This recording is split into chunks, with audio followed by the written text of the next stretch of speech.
மேலோட்டமான ஒரு கிறிஸ்தவ வாழ்க்கை அல்லது ஒரு பெயரளவுக்கான ஒரு கிறிஸ்தவ வாழ்க்கை வாழ்கிற மக்கள் என்ன பண்ணுறாங்க அப்படின்னு சொன்னால் ஒரு தவறை செய்வாங்க. அது என்ன தவறு அப்படின்னா, அவங்களுடைய 50ஸ்க்கு மேலே ஒரு 55 அரௌண்ட் வரும்பொழுது, அவங்க அந்த ஏஜ் வரும்பொழுது சரீரத்தில் இயற்கையாகவே ஏதாவது ஒரு பலவீனங்கள் அல்லது வியாதிகள் வர ஆரம்பிக்கும். அதை தொடர்ந்து அவங்களுக்குள்ள ஒரு மரண பயமும் வர ஆரம்பிக்கும். அதுக்கப்புறம் அவங்க என்ன பண்ணுறாங்கன்னா, வாழ்க்கையில் ஒரு ஆவிக்குரிய மாற்றங்கள் உண்டாகுது. உடனே நல்லா சபைக்கு உடனே ஒவ்வொரு வாரமும் போவாங்க, தவறாமல் போவாங்க, பைபிள் படிப்பாங்க, ஜெபம் பண்ணுவாங்க, ஆவிக்குரிய கூட்டங்களுக்கு போவாங்க. அதுக்கப்புறம் டிவியில் எல்லாத்துலேயும் பார்த்தீங்கன்னா ஒரு ஊழியக்காரர் யாராவது பேசுகிற அந்த மெசேஜை கேட்குற ஆரம்பிப்பாங்க. இந்த மாற்றம் ஒரு வகையில் அது நல்லது போல தோன்றினாலும் அவங்களுடைய ஆத்மாவுக்கு அது நன்மையை தருமே தவிர, அவர்களை ரட்சித்த ஆண்டவருக்கோ அந்த திருச்சபைக்கோ அவர்கள் சார்ந்திருக்கிற அந்த சபைக்கோ எந்த பிரயோஜனமுமே இருக்காது. ஒரு மனுஷனை ஆண்டவர் எதற்காக தெரிந்து கொள்கிறார் அப்படின்னா, அவருக்கென்று நாம் பிரித்தெடுக்கப்பட்டு ஒரு பரிசுத்த வாழ்க்கை வாழ்கிறதற்கும், இயேசுவுக்காக ஒரு கூட்ட ஜனத்தை ஆயத்தப்படுத்துகிற பணியில நம்முடைய பங்கு கொஞ்சமாவது இருக்கும்படிக்காகவும் தான், அதாவது ஊழியத்தில் நம்முடைய பங்கு இருக்கும்படிக்கு தான் கர்த்தர் ஒருவனை அவருடைய நாமத்துக்கென்று அவர் பிரித்தெடுக்கிறார்.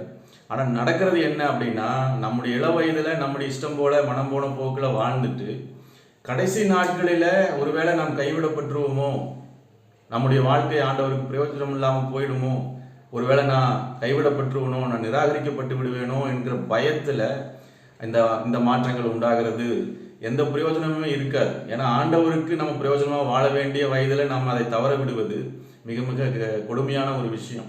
ஆபேல் காணிக்கை கொண்டு வரும்போது பார்த்தீங்கன்னா, மந்தையில் கொடுமையானவற்றை கொண்டு வந்தான் அப்படின்னு சொல்லி அது இருக்கும். அப்போ மந்தையில் கொடுமையானது அப்படிங்கும்போது ஆரோக்கியமானது, திடகாத்திரமானது. அப்போ இந்த ஆரோக்கியமான திடகாத்திரமான வயது எப்போ வரும்னா, நம்ம முதுமை அடைகிறதுக்கு முன்பாக இருக்கிற வயது. அந்த வயதில் தான் நம்ம கர்த்தருக்காக எதையாயிலும் நம்ம செய்ய முடியும். இதைத்தான் பிரசங்கி 12ஆம் அதிகாரம் முழுக்க முழுக்க இதை குறித்து தான் பேசுகிறது. 12ஆம் அதிகாரம் 1ஆம் வசனம் சொல்லுது, வாலிப பிராயத்திலே சிருஷ்டிகரை நினை. அந்த பருவத்தில் நம்ம சிருஷ்டிகருக்காக நம்ம எதையாக நம்மை சிருஷ்டித்த தேவன் இயேசுவுக்காக எதையாகிலும் செய்ய வேண்டும் என்கிற ஒரு ஆர்வமும் ஒரு விருப்பமும் வாஞ்சையும் சரீரத்தில் அதுக்கு ஒத்துழைக்கிற அந்த பலனும் நமக்கு இருக்கும்.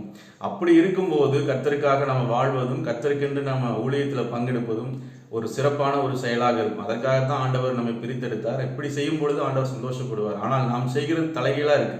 நம்ம வாலிப பிராயத்தை எல்லாம் விட்டுட்டு ஆண்டவருக்காக செயல்பட வேண்டிய நேரத்தை எல்லாம் விட்டு அந்த வயதையெல்லாம் முடிச்சுட்டு அதுக்கப்புறம் நம்ம பலவீனமாய் ஒன்றும் செய்ய முடியாத நாளில் போய் ஆலயத்தில் உட்காருவது என்பது ஒரு தவறு. அதை நம்ம செய்யாமல் இருப்போம். கர்த்தர் நம்மை ஆசீர்வதிப்பார். நம்முடைய சரீரம் நல்லா இருக்கும்போதே கர்த்தரை நம்ம தேடுவோம்.